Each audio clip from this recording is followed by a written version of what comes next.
agahinda gakabije ndetse kwangirika k'umuhanzi, ugasanga uko yinjiye mu buhanzi yaragiye arangirika, anywa amatabi, anywa n'ibiyobyabwenge byinshi binarengeje urugero. Tugiye kubasobanura bimwe mu bintu abahanzi nyarwanda ndetse n'abandi bo hanze bahura nabyo baba barahishe ubuziraherezo, ku buryo wowe uba utazi inzira bari gucamo.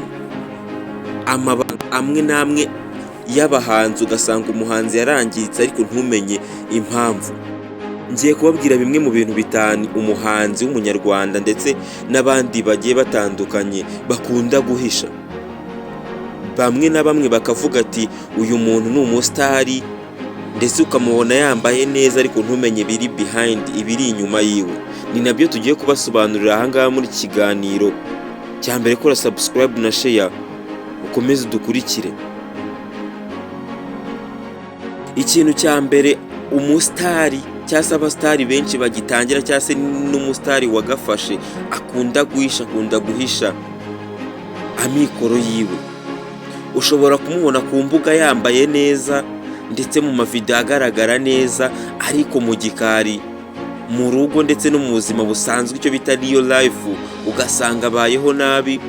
Ashobora kuba abayeho mu bukode, cyane ko iyi miziki nubwo muyibona gutya kwinjiza ni gake gashoboka. Ibi bintu ubuhanzi kubukora kinyamwuga bisa nkaho bigoye ku muntu ugitangira. Bamwe mu bahanzi bareka umuziki, ugasanga yakoraga umuziki yaranatwika umwaka umwe, ikindi gihe ugasanga yarangiritse umuziki yarawuretse. Mbega yabaswe n'ibiyobyabwenge byinshi cyane. Ni nabyo tugiye kubasobanurira aha ngaha. Ikintu cya mbere gikunda kugonga ndetse kikagonga cyane abasitari muri rusange ni amikoro. Uburyo babonamo amafaranga ndetse n'uburyo bagomba kwambara, cyane ko umusitari aba akeneye kwambara buri gihe. Ariko ku musitari ukizamuka cyangwa se ukiri kwiyubaka, kubona amafaranga y'amikoro biba bigoye.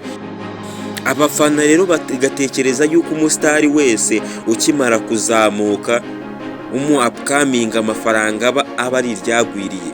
Baragushuka. Ikintu cya mbere ahura nacyo, akubitwa n'ubushomeri, agakubitwa cyane ko YouTube cyangwa se n'izindi mbuga bacururizaho indirimbo ziwe ziba zidahemba, ku buryo byahanduringa ibibazo afite byo kugura imyenda ndetse n'ibindi bigiye bitandukanye.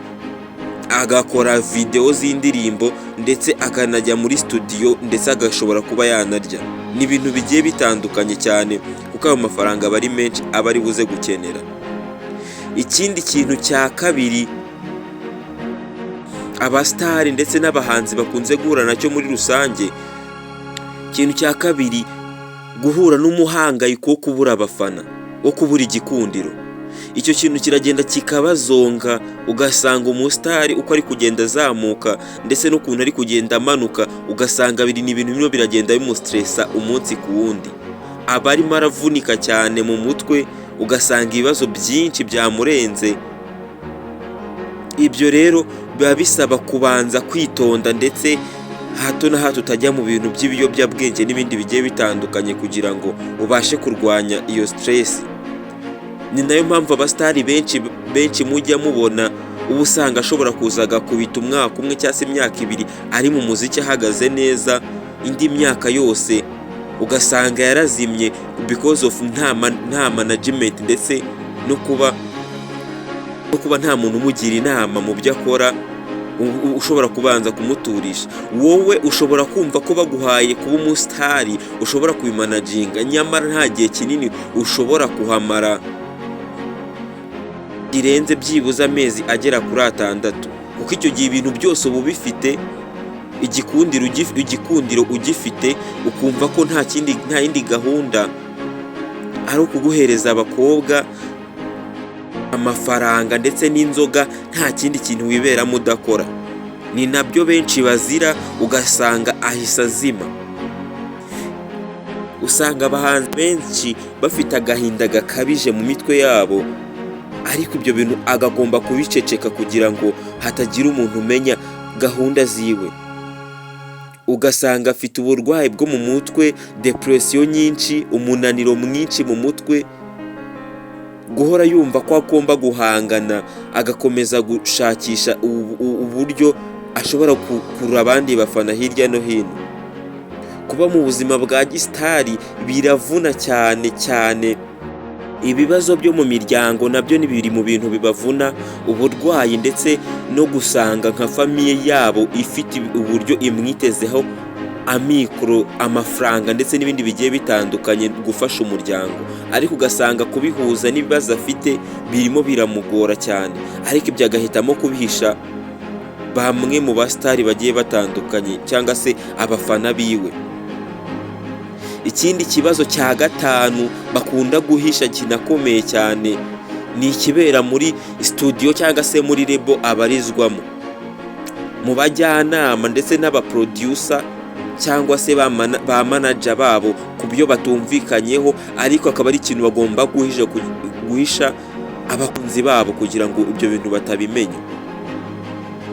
Wowe bagasohora umuziki ukawumva, wamara kuwumva ukabreminga umusitari wawusohoye ariko ntuzi impamvu.